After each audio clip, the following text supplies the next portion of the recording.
You know, we had a nice mixture of people. Correct. Very nice. Very nice. And we showed that the blacks, whites, Mexicans were pretty much on accord about the killings that have happened here in the past few months, you know, orchestrated by the police.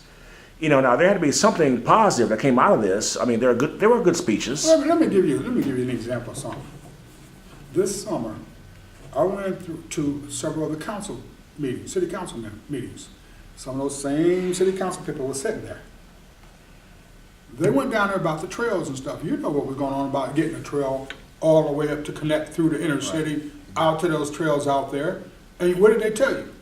They said, well, we're going to do Puck Valley first. We're going to do this first and that. Whenever we decide to get around to you 7 years down the road, we'll decide to do something maybe by then. In other words, you would take whatever we got, use it however we got it, or you can, you know, get out of our face. We're not going to do nothing about it. The point about it is this: unless you put some restraints on these people, unless you put some action behind it yourself and push a little bit against their little hedges, they're not going to do nothing for you. They're going to sit back and say, well, you ain't doing nothing. Why should we? But you can say that we haven't been doing anything for all of our lives, because there's a history of nothing really being accomplished here in Fort Wayne. Little bits and pieces here and there, but there's nothing in Fort Wayne that shows that black people have accomplished anything.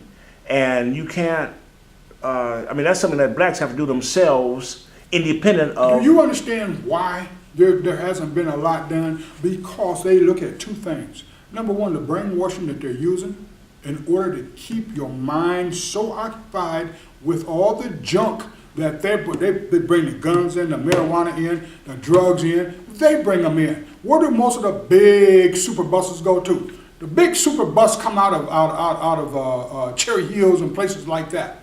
You find a nickel and dime bus around here, but you start talking about them billion and $1 million bus. They come from those places out there. Now, the problem is if we take all that junk out of our neighborhoods and those young people start staying in high school and stuff, maybe then we can start having a different dialogue to talk around here. If they'll get their hands and their feet off of our necks, then maybe we can do something. The fathers, the grandfathers, the mothers and so forth, the brothers and the sisters can start doing something collectively without having to worry about all the junk that's going on. We can pull our resources together. We can put our own grocery store up. Let the banks stop taking away from us when we ask for stuff. Give us the same kind of money you're giving to the Asians and to the Hispanics and everything. Let us put our own grocery stores in. I don't want to hear about it. Well, if we put one up, ain't nobody gonna come. That's bull. That's all propaganda. See, that's all propaganda. We need to come. We need to get to that point to know that we can bypass all that.